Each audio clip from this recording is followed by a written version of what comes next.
Senhor esteja convosco. Ele está no meio de nós. Evangelho de Jesus Cristo, segundo Marcos. Glória a vós, Senhor.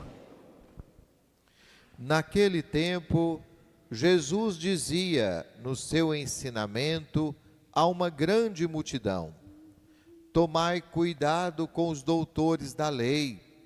Eles gostam de andar com roupas vistosas, de ser cumprimentados nas praças públicas. Gostam das primeiras cadeiras nas sinagogas e dos melhores lugares nos banquetes. Eles devoram as casas das viúvas, fingindo fazer longas orações. Por isso, eles receberão a pior condenação.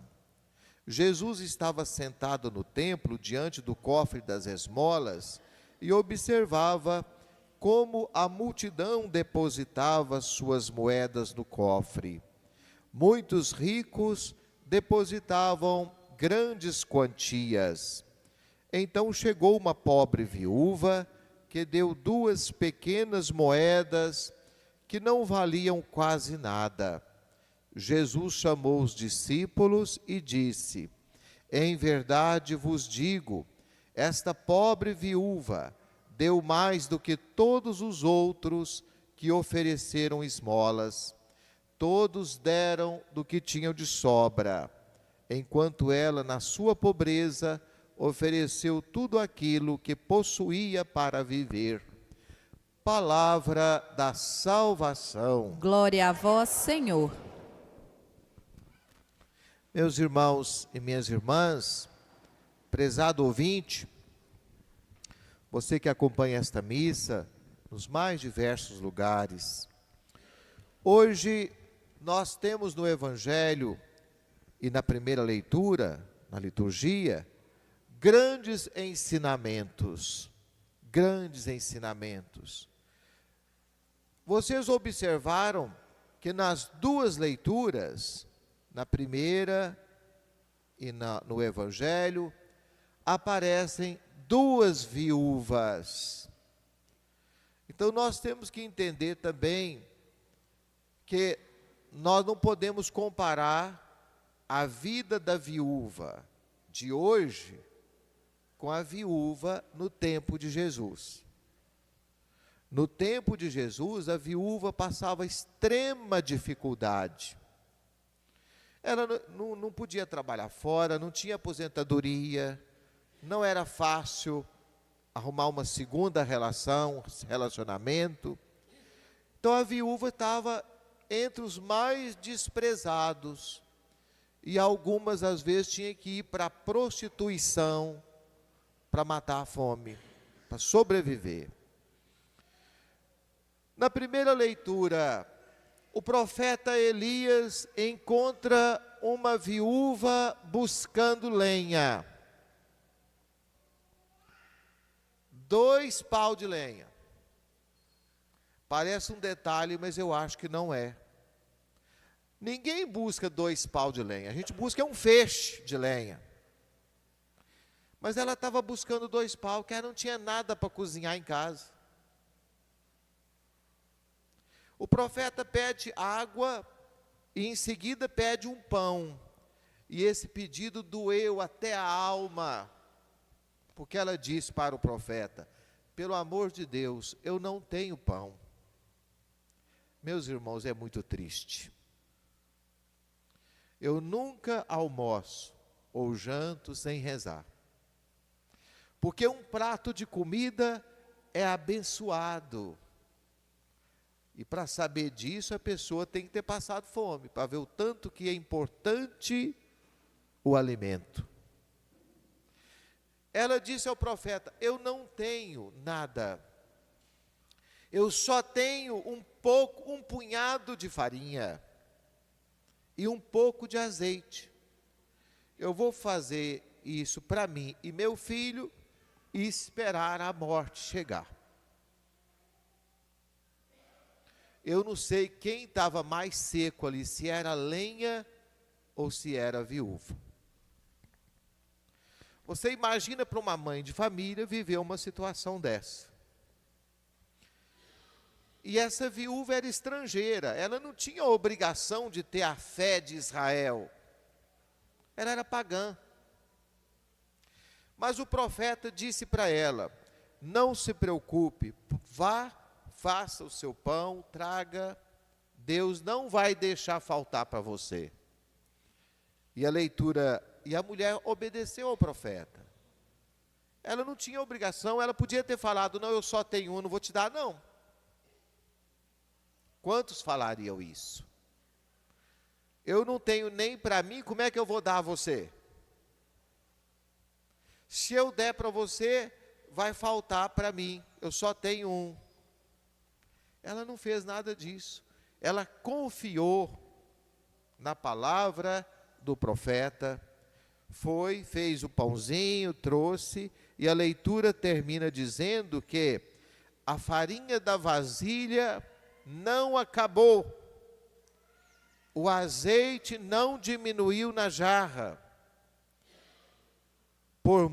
durante muito tempo. É preciso aprender grandes lições com isso. Deus não desampara aquela pessoa que tem fé. Quantas vezes vocês mesmos, meus irmãos, e você que está me ouvindo pelo rádio, pela internet, experimentou isso na sua vida? Quando parecia que todas as portas estavam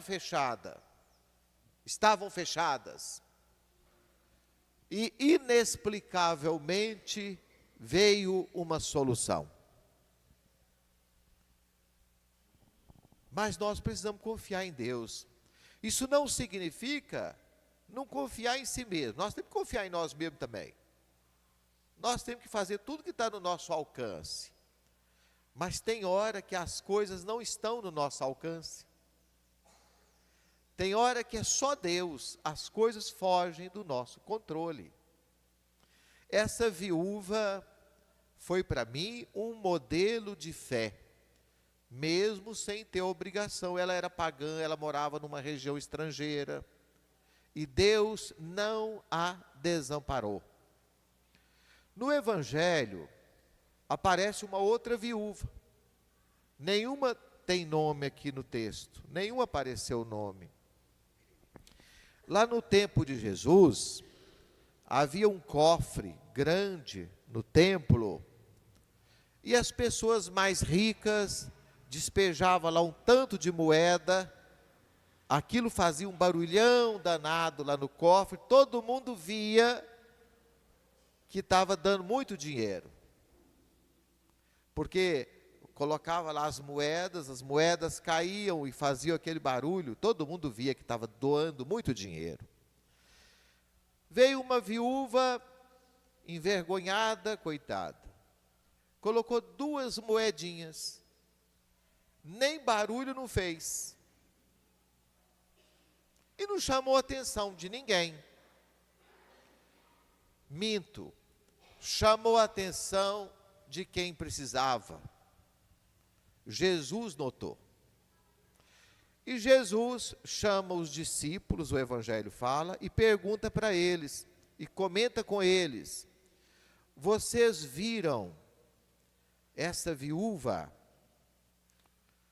Ela deu mais do que todo mundo, porque os outros deram o que tinha sobrando, e ela deu da sua pobreza tudo o que ela tinha.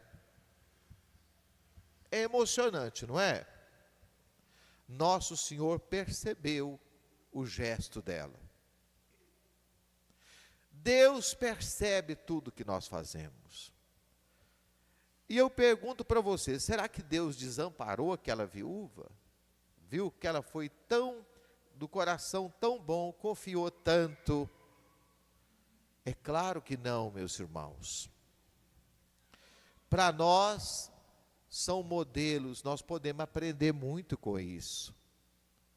Porque muitas vezes, a gente vê um tipo de caridade assim: eu vou doar o sapato para os pobres, mas é aquele sapato que está passando de hora de jogar no lixo, da correia rasgada, remendada. Na verdade, não é caridade, é um favor levar aquele sapato velho.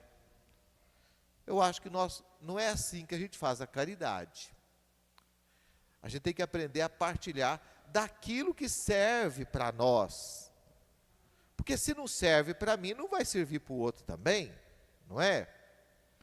Agora, próximo ao tempo do Natal, vem as histórias das cestas básicas. A pessoa não faz nada para ajudar ninguém o ano inteiro. E no Natal dá cesta básica. O pobre só come em dezembro. Ele só come em dezembro. Nós temos que aprender a ter um compromisso.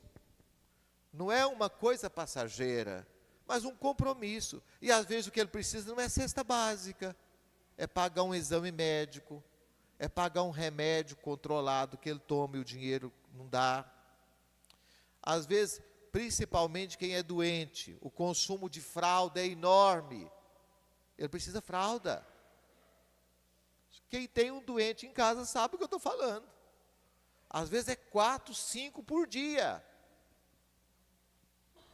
O que significa fazer a caridade? É fazer de forma inteligente, não é para ficar livre do pobre. Não é só comprar cesta básica, uma vez por ano. É me comprometer com o outro. E às vezes aquele que mais precisa, não pede. É a gente que tem que desconfiar. Porque pedir muitas vezes é humilhante. Às vezes a pessoa tem vergonha de pedir. Mas a gente pode desconfiar. Você conhece as pessoas, você tem relacionamento. Acho que o Evangelho de hoje nos ensina a confiar mais em Deus e a ter mais compromisso com aqueles que mais precisam de nós. E às vezes precisa não é do seu dinheiro, às vezes precisa do seu tempo. Nós não temos tempo mais para conversar com uma pessoa que está precisando desabafar, para conversar com a vizinha que mora sozinha, para conversar com uma pessoa que está doente. Nós não temos tempo mais. Nós não percebemos mais as pessoas.